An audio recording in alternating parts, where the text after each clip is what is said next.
Hello， 漏水通嘢啊！嗱，今日咧就去到有一個經常發生嘅苦主漏水案嘅 case 啊。咁係咩咧？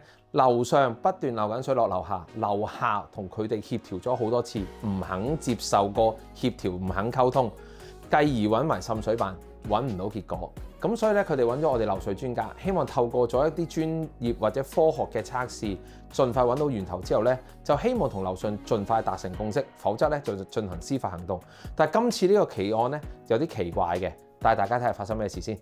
段時間佢都唔肯整。係啊，我哋5月個租客就搬走咗，因為廚房開始濕，係又揾個食環署嚟，係咁食環署倒個水冇熄，係然後屋宇署再嚟睇多次，係都冇嘢，跟住就話揾唔到源頭。哦，咁於是佢上面就話唔關佢事啦。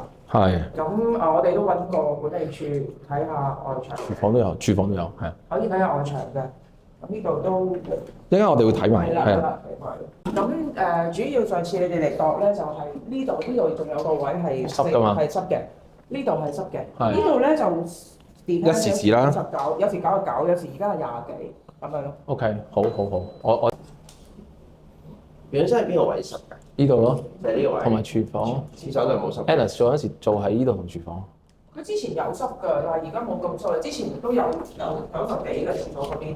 哦，呢度有啊，廚房有。 37、40幾。呢度唔係廁所。咪上次咪河畔嗰隻做法嗰隻積咯，廁所漏過嚟咯。但係佢啲喉位喺出面，冷熱水喉位喺出面，都唔係新做嘅呢段時間。唔係，但係你入咗去可能有暗喉啊嘛。你而家呢度係最多喎，40幾喎。雖然冇嗰陣時我哋度嗰個咁高，但係都要開嘅喎。呢個咧，我10月嗰陣咧，黑色就係我哋自己度嘅，嗯揾咗嚟。呢邊咧都有，我話得唔係幾好啊。唔緊要。呢邊都有40幾嘅。係。但係而家冇咁濕啦。係。係啦。咁呢度咧，呢條巷咧，有時70，有時80幾。呢條巷係疏。哦，你畫咗埲牆落去天花度。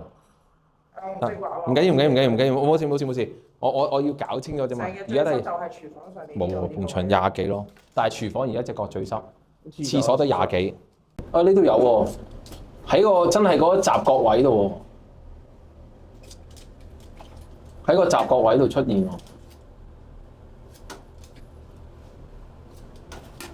佢應該停咗水係嘛？係。咁佢又話，即係都唔關事，冇睬佢。哇！激動嘅，講下啲客戶一再講。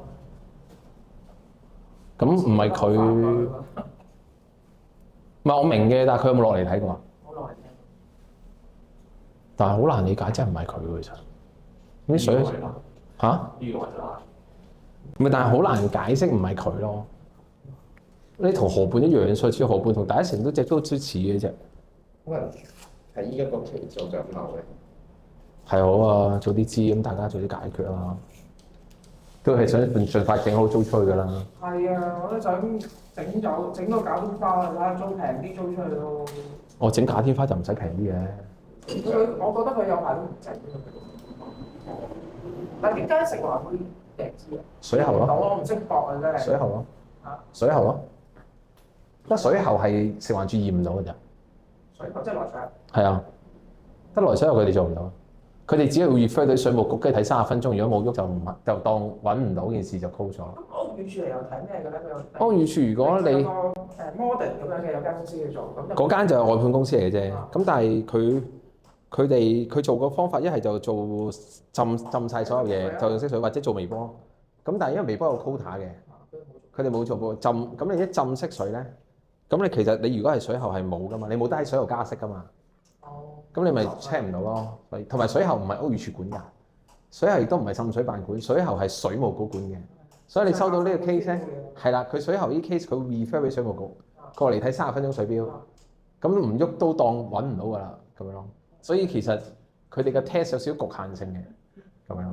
報告要揾律師咁樣去處理。你個專家報告會唔會開一個維修嘅成本？會，我會估埋俾佢㗎，我會做埋㗎啦，呢啲全部包晒嘅啫。所以我頭先就影相就係睇呢度啦，廁所啦，頭先呢度啦，呢個位啦，咁我當呢個部分埲牆要油過咯。你個成本係我呢邊嘅維修嘅錢。得啦，唔係佢要整。唔得，因為從來佢唔會賠佢裝修錢俾你噶嘛，佢淨係賠你裝修錢噶嘛。咁所以佢整幾多錢唔係我哋 concern， 係啊，即係亦都唔係法官嘅 concern， 係啊，因為佢係你如果真係申索嘅時候，佢賠俾你嘅啫嘛。我諗緊申索啦，但係我因為嗰條廢喉係乜鬼嘢嚟嘅？未知應該睇。咁我自己去小額錢債搞，咁就我嗰個叫佢維修嗰個令。如果小額錢債冇，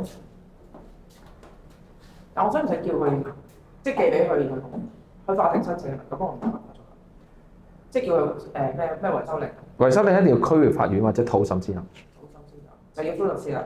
土審而家都唔使，土審都有機會唔使，但係區域法院就差唔多一定要。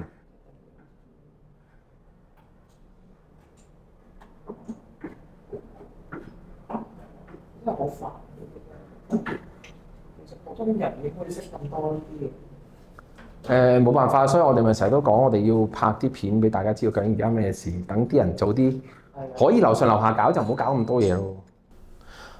嗱好啦，大家頭先都見到我哋做翻即係好似同樣咁紅外線濕度同微波啦，咁啊講翻一個結果先，因為大家都知道其實而家成件事咧就會睇到佢個廚房啦、廁所啦都發現到一個漏水嘅問題。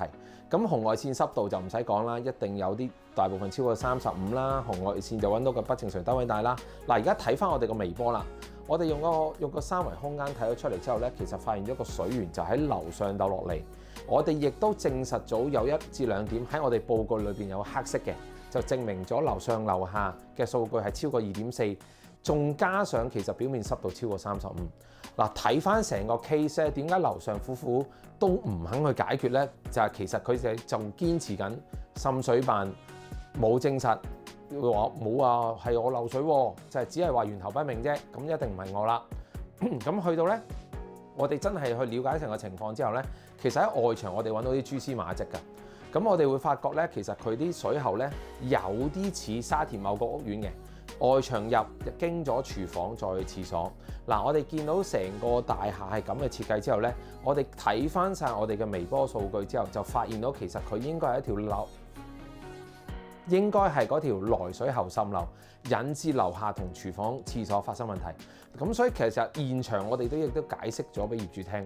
咁所以經過咗我哋報告之後咧，我哋都幾肯定已經係來水喉嘅問題㗎啦。所以樓下咧就盡快同樓上而家傾緊點樣解決。因為樓上而家好苦苦糾纏啦，又話自己係裝修師傅啦，所以其實佢都應該唔會去好合作㗎啦。咁所以咧呢個 case 好大機會會進入司法制度。咁當然啦，如果仲有啲任何案件嘅 update 咧，我哋會同大家講㗎啦。咁所以如果大家有啲咩漏水問題咧，千祈唔好驚，介意煩到 Tony 啊，乜都唔使怕，揾我哋一定幫你解決到嘅。